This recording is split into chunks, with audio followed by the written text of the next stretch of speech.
Actually last week பார்லிமெண்ட்ல ஒரு மசோதா ஒன்று தாக்கல் பண்ணியிருக்காரு திரு அமித்ஷா. அதுல பார்த்தோன்னா நம்ம அரசியல்வாதிகள் மத்தியில பெரிய ஒரு சர்ச்சையே கிரியேட் ஆயிருக்கு. என்ன அப்படின்னா சிஎம்ல ஆரம்பிச்சு பிஎம் வரைக்கும் எனி அஃபென்ஸ் அவங்க மேல இருந்து அவங்க 30 days ஜெயில இருந்தாங்க அப்படின்னா அவங்க டிஃபால்ட்டா அவங்க பதவியில இருந்து விலகி ஆகணும் அப்படின்ற மாதிரி ஒரு பில்ல கொண்டு வரதுக்கான மசோதா பாஸ் பண்ணியிருக்காங்க. ஸோ இதுக்கு பயங்கரமான எதிர்ப்பு அலைகள்லாம் வந்துட்டே இருக்கு. ஸோ இது பேசிக்கலி இதோட அப்ஜெக்டிவ்ன்றது இந்த என்ன என்ன இதோட மெயின் அப்ஜெக்டிவ்? இந்த மசோதாவோட மெயின் அப்ஜெக்டிவ் என்னன்னு பாத்தீங்கன்னா, பொலிட்டிக்கல் லெவல்ல அண்ட் அதே மாதிரி பார்லிமெண்ட் இருக்கக்கூடிய எம்பிஸ், ஸ்டேட் லெவல் இருக்கக்கூடிய எம்எல்ஏஸ் இவங்க எல்லாருமே கிளீன் பண்றது.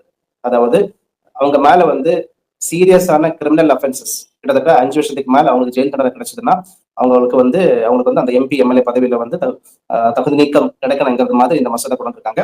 ஸோ எம்பி எம்எல்ஏஸ் அண்ட் அதே மாதிரி பொலிட்டிக்கல் லெவல்ல வந்து ஒரு கிளீன்னஸை கொண்டு வரதுக்கு தான் இந்த மசோதாவை கொண்டு வந்திருக்காங்க. Okay okay. ஸோ இந்த அமெண்ட்மெண்ட்டை பொறுத்த வரைக்கும் என்ன மாதிரி ஆக்ட் எல்லாம் இதுக்குள்ள கொண்டு வருவாங்க? இந்த மசோதா பொறுத்த வரைக்கும் இது வந்து ஒரு கான்ஸ்டிடியூஷனல் அமெண்ட்மெண்ட் பில், அரசியலமைப்பு சட்டத்திருத்த மசோதா 130வது கான்ஸ்டிடியூஷனல் அமெண்ட்மெண்ட் பில். இதுல மெயின்லி வந்து 2 சட்டத்தை திருத்தம் பண்ண போறாங்க. எஸ்பெஷலி வந்து யூனியன் பிரதேசங்கள். இப்போ யூனியன் பிரதேசங்களை பொறுத்த வரைக்கும் டெல்லியிலையும் அதே மாதிரி பாண்டிச்சேரியிலையும் வந்து சட்டமன்றம் இருக்கு. ஸோ இதனால யூனியன் டெரிட்டரிஸ் ஆக்ட் 1963 இதை திருத்தம் பண்ணணும். அதே மாதிரி ஜம்மு காஷ்மீர் சட்டத்தையும் திருத்தம் பண்ணணும். Jammu Kashmir reorganisation act 2019. So இந்த 2 சட்டத்தையும் திருத்தம் பண்ண போறாங்க. அண்ட் கான்ஸ்டிடியூஷன்லையும் சில ப்ரொவிஷன்ஸ் வந்து திருத்தம் பண்றாங்க. என்ன மாதிரியான கான்ஸ்டிடியூஷனல் சேஞ்சஸ் எல்லாம் நம்ம எதிர்பார்க்கலாம் பண்ணுவாங்க? கான்ஸ்டிடியூஷனை பொறுத்த வரைக்கும் ஆர்டிகல் 75 இதுல வந்து பிரைம் மினிஸ்டர்ஸை பத்தி சொல்லியிருக்காங்க அண்ட் அவங்களுடைய அப்பாயின்மெண்ட் பத்தி சொல்லியிருக்காங்க. தென் 164 இதுல வந்து சீஃப் மினிஸ்டர் அண்ட் மினிஸ்டர்ஸை பத்தி சொல்லியிருக்காங்க. தென் 239AA இதுல வந்து யூனியன் பிரதேசங்கள் இருக்கக்கூடிய சட்டமன்றம் அதுல இருக்கக்கூடிய சீஃப் மினிஸ்டர்ஸ் பத்தி சொல்லியிருக்காங்க. ஸோ என்டையர்லி வந்து 75, 164, 239AA இதுல எல்லாமே சேஞ்சஸ் கொண்டு வருவாங்க. ஓகே. ஸோ இப்போ இந்த ஆக்ட் இந்த அமெண்ட்மெண்ட் வந்து இந்த பில் பாஸ் ஆயிடுச்சு அப்படின்னா என்ன மாதிரியான ஒரு சிச்சுவேஷன் ஆர் சர்க்கம்ஸ்டான்ஸ்ல வந்து இந்த சிஎம் ஆகட்டும் பிஎம் ஆகட்டும் ரிமூவ் பண்ண வேண்டிய ஒரு நிலைமைக்கு ஆளாவாங்க? ஓகே, இந்த மாதிரி சிச்சுவேஷன்ல இந்த மசோதால என்ன சொல்லியிருக்காங்கன்னா, ஏதாச்சும் ஒரு MLAs or MP, chief minister, prime minister இவங்க மேல வந்து சீரியஸான கிரிமினல் அஃபென்சஸ், அதாவது 5 இயர்ஸுக்கு மேல ஒரு கேஸ் ரிஜிஸ்டர் ஆகி அவங்களுக்கு வந்து 30 days கண்டினியூஸா பெயில் கிடைக்காம 30 days கண்டினியூஸா அவங்க ஜெயில இருந்தாங்கன்னா ஆட்டோமேட்டிக்கலி அவங்க வந்து டிஸ்குவாலிஃபை ஆகும். ஆட்டோமேட்டிக்கலி அவங்க அந்த போஸ்ட்ல இருந்து ரிமூவ் பண்ணிக்கணும். ஸோ அதான் வந்து இந்த மசோதால கொடுத்துருக்காங்க. ஸோ இது வந்து not only for CM or PM, any elected members of the upper house and lower house, யாராவது criminal or any kind of offence இருந்து நான் பெயிலபிள் ரிமாண்ட்ல 30 days இருந்தாங்கன்னா they are default disqualification. Yes. Okay. So இந்த suppose இப்போ ஒரு ஸ்டேட்டோட ஒரு CM வந்து ஏதோ ஒரு பிரச்சனையில ஒரு கேஸ்ல வந்து சார்ஜ் ஆகி 30 days உள்ள இருக்காரு அப்படின்னா இந்த அவங்களை வந்து டெர்மினேட் பண்ற அந்த அத்தாரிட்டி வந்து யார் கையில இருக்கும்? லைக் கவர்னர் கையில இருக்குமா, இல்ல பிஎம் கையில இருக்குமா, இல்ல பிரசிடென்ட் கையில இருக்குமா?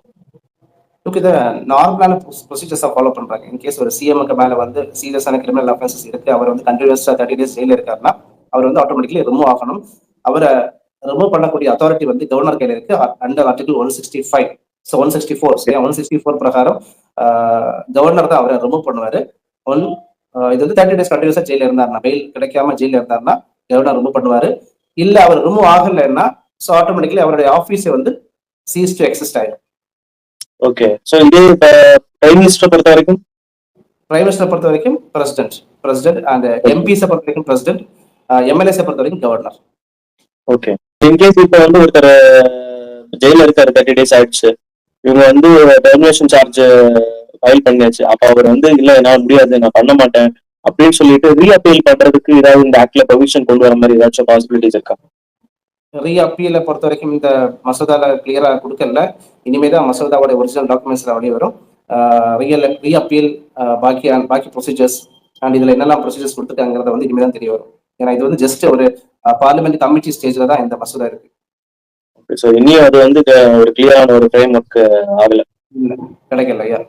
ஒன்ஸ் இப்போ அவங்க டிஸ்குவாலிஃபை ஆயிட்டாங்க அப்படின்னா, டெர்மினேட் ஆயிட்டாங்கன்னா எகைன் அவங்க பதவியில வந்து உட்கார முடியுமா? இப்போ நெக்ஸ்ட் எலெக்ஷன்ல வந்து அவங்களோட கண்டெஸ்ட் பண்ண முடியுமா? எஸ், அந்த விஷயத்த இந்த மசோதால கொடுத்துருக்காங்க. இன்கேஸ் அவங்க ஒரு ஒரு பார்லிமெண்ட் எம்பிஸ் மேல, எம்எல்ஏஸ் மேல ஒரு கேஸ் ஃபைல் ஆகி அவங்க வந்து நிரபராதிங்கிற மாதிரி விடுதலை ஆயிட்டாங்கன்னா, அவங்க திரும்பவும் வந்து எலெக்ஷன்ல நிக்கலாம், எம்பி ஆகலாம், ஆர் எம்எல்ஏ ஆகலாம். அதுக்கு எந்த பிரச்சனையும் கிடையாது. எதனால பார்த்தீங்கன்னா, நெறைய ஃபேக் கேஸஸ், ஃபால்ஸ் கேஸஸ் வந்து எம்பிஸ், எம்எல்ஏஸ்க்கு மேல போடுறாங்க. ஸோ இதுல இருந்து அ எஸ்கேப் ஆகி வெளிய வந்துட்டாங்கன்னா, ஆட்டோமேட்டிக்கலி அவங்க வந்து ரீஅப்பாயின்ட்மென்ட்க்கு அந்த ப்ரொசீஜர்ஸ் எல்லாம் குடுத்துருக்காங்க. சோ அவங்க வந்து நிரபராதியாக நிரூபிக்கப்பட்டா மட்டும்தான் அவங்களால வந்து ரீகன்டெஸ்ட் பண்ண முடியும். Yes, yes. கண்டிப்பா. ஓகே. இப்போ வந்து ஃபார் எக்ஸாம்பிள் இவரு நம்ம மினிஸ்டர் பாலாஜி, செந்தில் பாலாஜி, அவர் வந்து எப்படின்னா ஈவன் அவரு ஜாமீன்ல வெளில வராது, மினிஸ்டர் பதவியில வந்து கன்டினியூ பண்றாரு. சோ இந்த மாதிரி வந்து அதற்கான வாய்ப்புகள் இருக்காதுன்னு நினைக்கிறேன். ஒன்ஸ் இந்த அமெண்ட்மெண்ட் வந்து எஸ், பில்ல மாத்தி. எஸ். இந்த மாதிரி கேசஸ் எல்லாமே வந்து இனிமே வராம இருக்கிறதுக்கு தான் இந்த மசோதா கொண்டு வந்திருக்காங்க. அண்ட் டெல்லி முதலமைச்சர் அரவிந்த் கெஜ்ரிவால் அது ஒரு பெஸ்ட் எக்ஸாம்பிள்.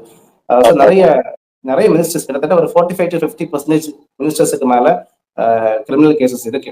ஸோ அவங்க ஸ்டில் வந்து பார்த்தீங்கன்னா மினிஸ்டர்ஸா இருக்காங்க. ஸோ அதான் இஷ்யூஸ். சோ இதுல வந்து ஒரு ஒரு மக்களோட ஒரு பெர்ஸ்பெக்டிவ்ல கேக்குறேன். ஸோ இது ஒரு ஊழல்வாதி இல்ல வந்து ஒரு கிரிமினல் அஃபென்ஸ் இருக்கிறவங்கள வந்து ஒரு கையெடுக்கிற மாதிரி ஒரு பில்ல பாஸ் பண்றது உண்மையா சொல்ல போயாச்சுன்னா ஒரு நல்ல விஷயம் தானே. சோ அப்படி இருக்கும்போது ஏன் இவ்வளவு பார்லிமெண்ட்ல வந்து அப்போசிஷன் பார்ட்டி வந்து இதை பயங்கரமா எதிர்க்கிறாங்க? ஆப்போசிஷன் பார்ட்டி எதிர்க்கிறதுக்கு ரெண்டு ரீசன் இருக்கு. ஃபர்ஸ்ட் ரீசன் வந்து அவங்க மேலே நமக்கு நிறைய criminal offences allegation. Criminal allegations இருக்கு, கிரிமினல் கேசஸ் இருக்காங்க. ஸோ அவங்க வந்து எம்பி, எம்எல்ஏ ஆயிட்டாங்கன்னா ஆட்டோமேட்டிக்கலி அவங்களுடைய பொசிஷன்ஸ் வந்து காலி ஆயிடும். ஸோ இதனால ஒரு பயம், ஒரு ஃபியர் இருக்கு. செகண்ட் விஷயம் வந்து பார்த்தீங்கன்னா, இப்போ வந்து மத்திய அரசாங்கம் வந்து சில ஏஜென்சிஸ், எஸ்பெஷலி என்ஃபோர்ஸ்மெண்ட் டைரக்டரேட், இடி, ஸோ இந்த மாதிரி ஏஜென்சிஸ் எல்லாமே வந்து கையில வச்சிருக்காங்க. ஸோ இந்த மாதிரி ஏஜென்சிஸ் எல்லாம் கையில வச்சிருக்கும் போது ஒரு ஃபால்ஸ் அலிகேஷன்ஸ், ஒரு ஃபேக் கேசஸ் வரதுக்கான சான்சஸ் இருக்கு. ஸோ ரெண்டு விதமாகவும் பார்க்கலாம். இதுல பாசிட்டிவ் சென்ஸ் இருக்கு, அந்த நெகட்டிவ் சென்ஸ் இருக்கு. ஓகே. ஸோ இந்த ஆக்ட ஐ மீன் இது இப்போ வந்து ஒரு ஆக்டா இன்னும் பாஸ் ஆகல, ஒரு மசோதாவா இருக்கிற பட்சத்துல இதுல வந்து ஏதாவது குறைகள் இருக்கிற மாதிரி வந்து ஆப்போசிஷன் பார்ட்டி ஃபீல் பண்றாங்க? கண்டிப்பா குறைகள் இருக்கு. இதுல வந்து என்ன விஷயம் பார்த்தோம்னா, 30 days வந்து ரொம்ப ரொம்ப லிமிட்டடான டைம்.